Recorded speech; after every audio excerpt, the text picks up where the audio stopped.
Hello my dear student, आज हम करने जा रहे हैं 2025 का मॉडल पेपर। 2025 में जो भी आरबीएसई पैटर्न में कक्षा 8 की बोर्ड एग्ज़ाम में बैठने वाले हैं उनके लिए बहुत ही बेनिफिशियल रहने वाला है। राजस्थान बोर्ड का ये पेपर आप लोगों के लिए देखना मील का पत्थर साबित होगा। 80 नंबर का ये पेपर है हिंदी का। चलो बिना समय की बर्बादी किए हुए हम यहाँ पर पेपर को सॉल्व करते हैं। ये पेपर आपको आरबीएसई की बीएसईआर की वेबसाइट पर ऐसे ही मिल जाएगा और ये मैं यहाँ पर सिर्फ सॉल्यूशन करवा रही हूँ इस पेपर का। वाह वह हंस पड़ा शहरी ठहरे ना। शहरी का तात्पर्य क्या है? यहाँ पर शहर में रहने वाला। ओके, शहरी का मतलब क्या हो गया? विदेश में रहने वाला नहीं, कस्बे में रहने वाला नहीं, गांव में रहने वाला नहीं, शहर में रहने वाला ब हो जाएगा इसका आंसर। जल्दी से हम करेंगे क्योंकि अब परीक्षा का समय नज़दीक है, आपका भी समय बहुत ही कीमती है। तो बिना समय की बर्बादी किए हुए हम सारे क्वेश्चन जल्दी से सॉल्व करते हैं। बस की यात्रा पाठ के अनुसार बस की स्थिति कैसी थी? वह बहुत ही पुरानी थी। ठीक है, वह चल नहीं रही थी, चल तो रही थी ना छक छक करके। उसके कांच नहीं थे, कांच तो थे ही भाई, टूटे हुए थे। उसका चालक जो था, ड्राइवर जो था, वो नौसिखिया था नहीं, वह बहुत ही अनुभवी था। ठीक है, और वो बस भी कैसी दिख रही थी? बहुत ही एक्सपीरियंस्ड बस दिख रही थी क्योंकि वो इतनी पुरानी थी कि मान लो कितने यात्रियों को अपने गंतव्य तक पहुंचा चुकी थी। राइट, तो वह बहुत पुरानी थी। This option is right. यह सबसे कठिन समय नहीं है, कवि ने ऐसा क्यों कहा? अब देखिए, यह सबसे कठिन समय नहीं है जया जदवानी जी की कविता है जिसमें उन्होंने कई ऐसे तर्क दिए हैं जिससे ये साबित होता है कि यह कठिन समय नहीं है, मतलब ये सरल समय है। मतलब हम अपनी महत्वाकांक्षाओं को पूरा कर सकते हैं। जैसे एक दिन का उठाए हुए चिड़िया अभी भी घोंसला बनाने को तैयार है। दादी नानी का एक किस्सा अभी भी बाकी है ना। रेलगाड़ी अपने स्टेशन पर आ रही है, जा रही है, तो इसमें कौन सा है? तो इसके अनुसार अभी लोगों में आशा और विश्वास बचा हुआ है ना। हाँ, तो यह सबसे कठिन समय नहीं है, कवि ने ऐसा क्यों कहा? क्योंकि लोगों में अभी भी आशा और विश्वास बचा हुआ है। शीस पगाना जगा तन में प्रभु जाने को आही बसे के ही ग्रामा रेखांकित पद का क्या अर्थ है? शीस पगाना जंगा तन में, शीस पगा, पगा मतलब पगड़ी, शीस पर जिसके पगड़ी नहीं है। जंगा मतलब जंगा का मतलब हो गया एक तरीके का अंगोछा, एक तरीके का ढीला कुर्ता। तन यानी कि शरीर पर जिसके कोई ढीला कुर्ता या वस्त्र नहीं है। प्रभु जाने को आही बसे के ही ग्रामा, पता नहीं वो किस गांव से आकर आने वाला है और पता नहीं प्रभु वो कौन है ना। ऐसा द्वारपाल आकर श्री कृष्ण को बताता है सुदामा की स्थिति। ठीक है, जिसके सिर पर पगड़ी नहीं है, जिसके तन पर कोई वस्त्र नहीं है। आपको ये अगर पूरा वीडियो देखना है तो मैंने एनसीईआरटी का हिंदी संस्कृत का सारे चैप्टर्स के इतनी इजी एक्सप्लेनेशन यूट्यूब पर मेरे द हिंदी संस्कृत चैनल पर सारा डाला हुआ है, आप देख सकते हैं। तो तन का मतलब क्या हुआ? शरीर। ठीक है, अब इक प्रत्यय लगकर बना हुआ शब्द कौन सा है भाई? इक प्रत्यय लगकर, तो रमणीय में यह है, पराजित में इत है, पिकनिक अपने आप में पूरा शब्द है। और सामाजिक जो है इसमें एक है, समाज प्लस एक सामाजिक, प्रकृति प्लस एक प्राकृतिक। ठीक है, जैसे धर्म प्लस एक धार्मिक। ठीक है, एक प्रत्यय लगने से आगे थोड़ी वृद्धि संधि हो जाती है। अभी भी एक रेलगाड़ी जाती है। रेखांकित पद का बहुवचन क्या होगा? देखिए, बड़ी ई से अंत होने वाले शब्दों का जब हम बहुवचन बनाते हैं तो क्या हो जाता है?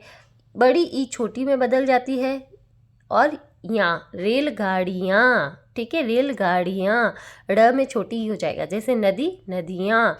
द की जो मात्रा है बड़ी वो छोटी में हो जाएगी। यहाँ पर क्या हो जाएगा? चंद्र बिंदु। ई से अंत होने वाले जो शब्द है उनका बहुवचन बनाते समय। जहाँ पहिया है, पाठ के अनुसार हवाई जहाज उड़ाने जैसी उपलब्धि क्या थी? तो ऑब्वियसली साइकिल चलाना वहाँ की औरतों के लिए हवाई जहाज चलाने जैसी उपलब्धि थी। सूर चीज जीवो दो भैया, यहाँ पर दो भैया में किसकी जोड़ी की बात की गई है? राम और बलराम की, राम और सीता की, राधा और कृष्ण की? नहीं भैया, कृष्ण और बलराम की बात कही गई है यहाँ पर। ठीक है, आगे चलते हैं। प्रश्न नंबर 9 है आपका कि पांदी की जो बूंद है, पानी की कहानी से लिया हुआ चैप्टर। ये एक प्रश्न है कि पानी की बूंद पेड़ों द्वारा कैसे पकड़ी गई? तो पानी की जो बूंद है वो पेड़ों के द्वारा, जड़ों के द्वारा बलपूर्वक पकड़ी गई और उसे कैसे वहाँ पर पहुँचा दिया उन्होंने? जड़ों से उन्होंने तनों तक पहुंचाया और इस प्रकार से उसको बलपूर्वक पकड़ा गया। ठीक है। आकाश को लेकर क्या मैं चाटूंगा? बाज और सांप पाठ के अनुसार सांप ने ऐसा क्यों कहा? क्योंकि सांप जो था वो बहुत ही आलसी प्रकृति का था, वो एक ही गुफा में बहुत समय से रह रहा था। और जो बाज जो था ना, वो बहुत ही मेहनती या दिल खुश या फिर अपनी महत्वाकांक्षाओं को पूरा करने वाला व्यक्तित्व यहाँ पर बताया हुआ है, जो खुले आकाश में खूब उड़ा है। अब वो क्या है, चोटिल हो गया है, बूढ़ा हो गया है और अचानक से उसकी गुफा के पास आकर गिर गया था। तो आकाश को लेकर क्या मैं चाटूंगा, ये वक्तव्य सांप ने ऐसा इसलिए कहा कि अब मैं आकाश में जाकर क्या ही करूँगा, है ना। क्योंकि वो बहुत ही कैसा था, आलसी प्रकृति का था और उसे पता है कि आकाश में उड़ने में कोई ऐसी खास बात है नहीं, कोई विशेष बात है नहीं। लेकिन आकाश में उड़ने वाले को ही ये पता चलता है, जैसे बाज एक पक्षी है, उसे ही पता है कि आकाश में उड़कर अपनी जो आज़ादी का जो स्वाद होता है वो बहुत ही अलग होता है। वो सिर्फ वो ही समझ सकते हैं जो इसको जिसने चखा है ना। दिन प्रतिदिन होती कोरस की हानि। सूरदास के पद पाठ के अनुसार गोपी यशोदा से ऐसा क्यों कह रही है? क्योंकि यशोदा का जो लाल है कृष्ण, वो क्या करता है, अपने दोस्तों के साथ गोपियों के घरों में जाता है चोरी चुपके दिन दोपहरे, और सारा क्या कर लेता है, माखन चुराता है, खाता है। और खाता है वो तो ठीक है, नीचे ज़मीन पर भी उड़ेल देता है। इससे क्या होती है, दिन प्रतिदिन गोरस की हानि होती है। गोरस का मतलब क्या हो गया, गाय के रस। गाय का रस क्या, दूध से बने हुए पदार्थ जैसे लस्सी, छाछ, मक्खन आदि, इन सब की क्या होती है, दिन प्रतिदिन हानि होती है। क्योंकि वो खाए जो तो खाए, पूरी धरती पे और लुढ़ाता है और अपने दोस्तों को और खिलाता है। भगवान के डाके पाठ के अनुसार पक्षी और बादल एक देश से दूसरे देश क्यों जाते हैं? पक्षी एक देश से दूसरे देश भगवान का संदेश लेकर जाते हैं। भगवान के डाके किसको कहा गया है? पक्षी और बादल को कहा गया है। तो वो एक देश से दूसरे देश क्यों जाते हैं? ताकि वो प्रेम का, सौहार्द का, भाईचारे का, आपसी प्रेम का, सद्भावना का जो ईश्वरीय संदेश है वो लोगों तक पहुंचा सके। हम इंसान तो क्या है, सरहदों में बंधे हुए हैं, अपनी मतलब लिमिट्स में बंधे हुए हैं। ये स्टेट बॉर्डर है, ये हमारा इंटरनेशनल बॉर्डर है, इन सब में बंधे हुए हैं। लेकिन पक्षी और बादल के लिए किसी प्रकार की कोई इंटरनेशनल बॉर्डर नहीं होती है। वो तो सब जगह क्या करते हैं, अपने प्रेम को, सौहार्द को, भाईचारे को, जो ईश्वर का संदेश है उसको फैलाते हैं। तो यहाँ पर नेक्स्ट क्वेश्चन है, व्याकरण संबंधी की सु उपसर्ग से बना हुए दो शब्द बताइए। जैसे कि आपको पता ही है कि स्वागत शब्द में सु प्लस आगत शब्द है और स्वागत शब्द बनता है, यण संधि होती है यहाँ पर।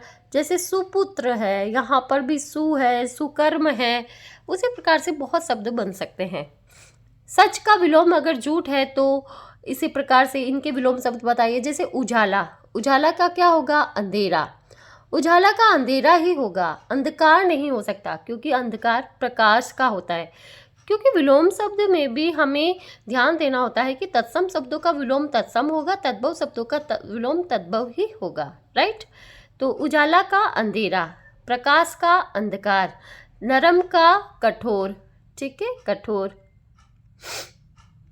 चलिए, बस की यात्रा के अनुसार बताइए कि व्यक्ति यात्रियों को बस तक छोड़ने आए थे, वे बस को इतना आश्चर्य से क्यों देख रहे थे? जो लोग आए थे वो बस को इतना आश्चर्य से इसलिए देख रहे थे क्योंकि वो बस की हालत बहुत ख़राब थी, वो बहुत पुरानी देख रही थी। ऐसा लग रहा था कि इस बस से अब यात्रा करने के बाद में जिसको हम छोड़ने आए हैं, क्या उनकी ये अंतिम विदाई है? मतलब जो छोड़ने आए थे वो ये सोच रहे थे कि पता नहीं अब अपने प्रियजनों को हम वापस कब देखेंगे, क्योंकि वो ऐसी बस से यात्रा कर रहे हैं जिसका मतलब कोई निश्चित कह नहीं सकते कि अपने गंतव्य तक पहुंच पाएगी भी या नहीं, क्योंकि बस की हालत बहुत ख़राब थी। कांच टूटे हुए थे, इंजन की टंकी, जो पेट्रोल की टंकी थी उसमें छेद हो गया था। पेट्रोल है वो बाल्टी के पाइप से ऐसा लग रहा था जैसे ग्लूकोज चढ़ा रहे हैं, ड्रिप चढ़ा रहे हैं। तो ये सारी बातें यहाँ पर इस चैप्टर में बहुत ही व्यंग्यात्मक रूप से बताई गई है। ठीक है। ईमानदारी को मूर्खता का पर्याय समझा जाने लगा है, क्या निराश हुआ जाए? पाठ के आधार पर इस कथन के पक्ष में तर्क दीजिए। देखिए, क्या निराश हुआ जाए जो चैप्टर है हजारी प्रसाद द्विवेदी जी का, जिसमें उन्होंने होपफुल रहने के लिए बात बताई है। इसमें उन्होंने 2-3 ऐसे वाक़ये बताए हैं, जैसे एक तो बस कंडक्टर वाला बताया है कि वो जो बस वाला है वो आधी रात में बस ख़राब हो जाती है और वो उसे छोड़कर चले जाते हैं, और बच्चे के लिए वो कंडक्टर है वो दूध लेकर आता है। मतलब ईमानदारी के 2-3 ऐसे एग्जाम्पल बताए हैं कि उसको अब ऐसा समझा जाने लगा है कि वो मूर्खता है ना। तो ये सारी जो बातें हैं उस पाठ के आधार पर आपको समझानी है। थोड़ा अगर आपने चैप्टर का एक्सप्लेनेशन समझा है, नहीं समझा है तो 10-10 मिनट की मेरी वीडियोज़ हैं, उनको समझकर इनके प्रश्नों को आप अच्छे से कर लो। देखो, दीवानों की हस्ती से ये चैप्टर, हम भिखमंगों की दुनिया में स्वच्छंद लुटाकर प्यार चले, हम एक निशानी सी उर पर ले असफलता का भार चले। ये प्रस्तुत, अब देखिए प्रसंग लिखना बहुत ज़रूरी होता है। प्रसंग के ही आपको 2 नंबर मिल जाएंगे इस 4 में से। तो प्रस्तुत पंक्तियां हमारी पाठ्य पुस्तक वसंत बाग 3 के दीवानों की हस्ती चैप्टर से लिया गया है, दीवानों की हस्ती पाठ से लिया गया है। और यहाँ पर हम भिखमंगों की दुनिया में, यहाँ पर दीवाने मस्तमौला या फिर जॉली नेचर वाले लोगों को कहा गया है जो हर समय खुशियाँ लुटाते हैं, या फिर यहाँ पर दीवाने एक रूप से स्वतंत्रता सेनानी जो हमारे फ्रीडम फाइटर्स है उनके लिए भी कहा गया है कि उन्होंने इस भिखमंगों की दुनिया में, मतलब यहाँ पर सारे लोग क्या है, स्वार्थी है, जो हमेशा क्या चाहते हैं, अपना सेल्फ पूरा करना चाहते हैं, अपना स्वार्थ पूरा करना चाहते हैं। वहाँ पर ये जो दीवाने हैं, मतलब जो फ्रीडम फाइटर्स भी कह सकते हैं, या फिर हम कह सकते हैं कि जो दीवाने हैं, जो मस्तमौला लोग हैं, जो पार्टी की जान होती है, जो हर जगह खुशियाँ ही खुशियाँ लुटाते हैं, वो यहाँ पर इस भिखमंगों की दुनिया में, भिखमंगे किसे कहा गया है, स्वार्थी लोगों को कहा गया है। स्वार्थी लोगों की दुनिया में वो क्या करते हैं, प्रेम ही प्रेम लुटाते हैं, और एक निशानी सी उर पर, अब अपनी उर पर मतलब हृदय पर, अपने दिल में एक असफलता की निशानी से लेकर जा रहे हैं कि हमने इतना यहाँ पर प्यार लुटाया, लेकिन ये स्वार्थी लोग अभी भी स्वार्थ ही पूरा कर रहे हैं। इन्होंने भी जो हमारा प्यार लुटाने का काम था, खुशियाँ लुटाने का जो काम था, उसको आगे नहीं बढ़ाया। इस प्रोसेस को आगे बढ़ानी चाहिए थी, तभी यहाँ पर हम एक खुशहाल देश की, खुशहाल राष्ट्र की कल्पना कर सकते हैं। ठीक है, यहाँ पर आगे चलते हैं। दुम दबाकर भागना। दुम दबाकर भागना मुहावरे का अर्थ होता है डर कर भाग जाना। क्या होता है, डर कर भाग जाना। पुलिस को देखकर चोर क्या कर रहे हैं, दुम दबाकर भाग निकले। ठीक है, डर कर भाग जाना। चोर चारों खाने चित होना, परास्त होना, हार जाना, परास्त होना, हार जाना, है ना। अभी अगर रिसेंटली हम देखें तो जैसे अगर हम ये कहें कि जो अपना सेमीफाइनल का राउंड था कि भारतीय टीम ने ऑस्ट्रेलिया को चारों खाने चित कर दिया, राइट। तो उस हिसाब से वाहन चलाते समय आपको कौन सी सावधानियां रखनी हैं, तो 4 सावधानियां बतानी हैं आपको। तो वाहन चलाते समय एक तो हमें क्या करना चाहिए कि हमें ट्रैफिक लाइट्स का पूरी तरीके से इस्तेमाल करना चाहिए। अगर हम दोपहिया वाहन में हैं तो हमें हेलमेट लगाना चाहिए। अगर हम 4 व्हीलर में हैं, कार चला रहे हैं, तो हमें सीट बेल्ट बांध कर चलाना चाहिए। हमें कानों में ईयरफोन्स नहीं लगाना चाहिए। हमें अपनी रफ्तार को धीमी रखनी चाहिए। हमें ट्रैफिक सिग्नल्स को फॉलो करना चाहिए। बहुत सी ऐसी बातें हैं जो आप प्रैक्टिकल वे में समझकर इसको सॉल्व कर सकते हैं। स्वस्थ रहने के लिए भोजन से संबंधित ऐसी कौन सी आदतें हैं जो आप जीवन में अपनाना चाहेंगे। तो स्वस्थ रहने के लिए हमें स्वस्थ भोजन खाना चाहिए, हेल्दी फूड खाना चाहिए, जंक फूड को हमें अवॉइड करना चाहिए। हमें हाथ धोकर खाने से पहले, खाने के बाद 2 बार हाथ धोना चाहिए। हमें रात को और सुबह दोनों समय अपने मुंह में ब्रश करनी चाहिए, दांतों को साफ़ रखना चाहिए, मुंह को साफ़ रखना चाहिए। बहुत सी ऐसी आदतें हैं जो हाइजीन से रिलेटेड और फूड से रिलेटेड हो सकते हैं। आप प्रोटीन, प्रॉपर तरीके से न्यूट्रिशन, इन सब को शामिल करना चाहिए। यहाँ पर आपको फिलअप्स बढ़ने हैं। फिलअप्स देखिए क्या हो सकते हैं। जाति ना पूछो साध की, पूछ लीजिए ज्ञान। कबीरदास की जो साख्या है, जाति ना पूछो साध की, पूछ लीजिए पूछ लीजिए ज्ञान। माला तो कर में फिरे, जीभी फिरे मुख माही। साधु मतलब सज्जन लोगों की हमें जात नहीं पूछनी चाहिए, उनका हमें नॉलेज पूछना चाहिए। और माला तो कर में फिरे, जीभी फिरे मुख माही, है ना, ये तो सुमिरन नहीं है कि हम हाथ में माला फेरते जा रहे हैं और मुंह में हम क्या कर रहे हैं, गालियां बक रहे हैं। जग में बैरी कोई नहीं जो मन शीतल होए। अगर आपका मन शीतल है तो आपके इस संसार में कोई भी बैरी दुश्मन नहीं हो सकता। ठीक है, तो इस प्रकार से यहाँ पर हमने इनको सॉल्व किया। अब यहाँ पर हम देखो मैचअप्स करना है, शब्दार्थ देखने हैं। शब्दार्थ देखिए, पगा का मैंने पहले ही बताया था क्या होता है, पगड़ी। जंगा का मतलब क्या होता है, ढीला कुर्ता। दुपट्टी का मतलब क्या हो गया, अंगोछा। उपानह जूता, है ना। शीस पगाना जगह तन में प्रभु जाने को आही कही ग्रामा, है ना। तब पैरों में उपानह भी नहीं है। महावत मतलब हाथीवान। अभिरामा मतलब सुंदर। अभिरामा एडजेक्टिव था किसका, द्वारिकापुरी का, कि बहुत ही अभिरामा द्वारिकापुरी थी। अब यहाँ पर आपको एक गद्यांश दे दिया गया है जिसके अनुसार आपको प्रश्नों के उत्तर करने हैं। आप देख सकते हैं कि आप प्रश्नों के उत्तर किस रूप में दें, क्योंकि यहाँ पर अगर प्रश्नों का एवल्यूशन दो दो मार्क्स का है तो मान के चलिए यहाँ पर आपको थोड़ा सब्जेक्टिव, मतलब आपको कम से कम 2 लाइनों में उत्तर देना चाहिए। तो बदलू कौन था, बदलू एक मनिहारी था, चूड़ियाँ बनाना उसका पैतृक पेशा था। बदलू का पैतृक पेशा क्या था, चूड़ियाँ बनाना बदलू का पैतृक पेशा था। बदलू एक मनिहारी था और वो बहुत ही सुंदर चूड़ियाँ बनाता था। आप यहाँ पर ये प्रश्न लिख सकते हैं, प्रश्न का उत्तर लिख सकते हैं कि बदलू कौन था, बदलू एक मनिहारी था जो बहुत ही सुंदर लाख की चूड़ियाँ बनाता था। बदलू का पैतृक पेशा क्या था, लाख की चूड़ियाँ बनाना। आसपास के लोग बदलू से क्या ले जाते थे, लाख की गोलियाँ लेकर जाते थे।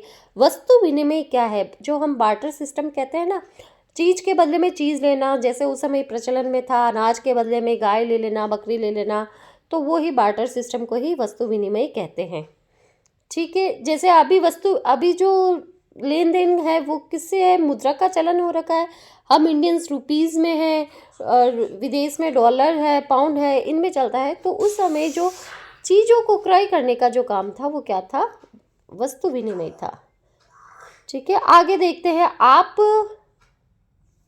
राजकीय उच्च माध्यमिक विद्यालय उल्लासपुरा की छात्रा रोहिणी है। आपके पिताजी का स्थानांतरण कोटा हो गया है। स्थानांतरण मतलब ट्रांसफ़र हो गया है, मतलब आपको अब क्या चाहिए, ट्रांसफ़र सर्टिफिकेट चाहिए। आप भी उनके साथ कोटा जा रही हैं अपने प्राध्यापिका जी से स्थानांतरण प्रमाण पत्र लेने हेतु प्रार्थना पत्र लिखे। स्थानांतरण, स्थान का अंतरण का मतलब होता है बदलना, तो स्थानांतरण जगह का बदलना। एक जगह से दूसरे जगह पर जब हमारा ट्रांसफ़र होता है तब हमें ट्रांसफ़र सर्टिफिकेट लेना पड़ता है स्कूल से, इसे ही कहते हैं टीसी। तो आप ये सारी बात उसमें लिख सकते हैं, जैसे सेवा में राजकीय उच्च बालिका विद्यालय उल्लासपुरा, ठीक है, सब विषय के रूप में आप लिख सकते हैं। स्थानांतरण हेतु प्रार्थना पत्र लेने हेतु, स्थानांतरण हेतु प्रार्थना पत्र। नीचे आप लिख सकते हैं, सविनय निवेदन है कि मैं आपकी विद्यालय की ये छात्रा हूँ, मैं बहुत ही होनहार छात्रा हूँ, लेकिन किसी कारणवश मेरे पिताजी का ट्रांसफ़र यहाँ से क्या हो गया है, कोटा हो गया है, और इसी कारण मुझे उल्लासपुरा से कोटा हो गया है और इसी कारण मुझे भी उनके साथ जाना हो रहा है, और इसीलिए आप मुझे स्थानांतरण प्रमाण पत्र देने की कृपा करें। इसके लिए मैं आपकी आभारी रहूँगी, सर धन्यवाद। और नीचे अपना नाम आदि सब कुछ आप लिख सकते हैं। बहुत सारी इन्फॉर्मेशन तो आपको यहाँ पर प्रश्न में ही दे दी गई है। अब आपको एक विषय पर क्या लिखना है, किसी भी विषय पर निबंध लिखना है। मोबाइल की उपयोगिता पर लिख सकते हैं। आप अगर मोबाइल को यूज़ लेते हैं, उसके मिसयूज़ बहुत है। यूज़ वाली जो बात है ना कि ये आपकी पढ़ाई में बहुत हेल्प कर रहा है और किस किस रूप में कर रहा है, वो सारी बातें आपको लिखनी पड़ेगी। पर्यावरण संरक्षण पर आपको पर्यावरण रक्षा पर भी लिखना होगा, रक्षाबंधन पर और शिक्षा का महत्व। तो अगर आप थोड़ा सा कंटेंट पढ़ कर जाते हैं, थोड़ा सा आप कंटेंटफुल होते हैं, तो आप अनुच्छेद पर या निबंध पर कुछ एक पेज लिख सकते हैं, कुछ 2-3 पेज का आप निबंध लिख सकते हैं। तो मैं इसी के साथ मैं आप सभी को यहाँ पर विदा लेती हूँ और आशा करती हूँ कि आपको ये पेपर का जो सॉल्यूशन है वो पसंद आया है और आपके दिमाग में एक संप्रत्यय, एक कॉन्सेप्ट बना है कि आपको कैसे प्रश्नों को हल करना है। और ये बहुत ही ऑथेंटिक है, ये सीधा मैंने BSER की साइट से उठाया है, ठीक है, और वहाँ से लिया हुआ कंटेंट है। और आपके लिए बहुत ही ऑथेंटिक है, यूज़फुल है। आप इसे ज़रूर एक बार कीजिए ताकि आप आगे की जो आगामी परीक्षा है उसकी रणनीति अच्छे से बना सकते हैं। मेरी तरफ से आप सभी को ऑल द वेरी बेस्ट। मैं आगे 2-3 पेपर जो प्रीवियस ईयर्स के हैं वो भी सॉल्व करके दिखाऊंगी आपको, और संस्कृत के भी 2025 के मॉडल पेपर आपको यहाँ पर सॉल्व करके दिखाऊंगी। तब तक के लिए ऑल द बेस्ट, अपनी तैयारी करते रहो। Thank you.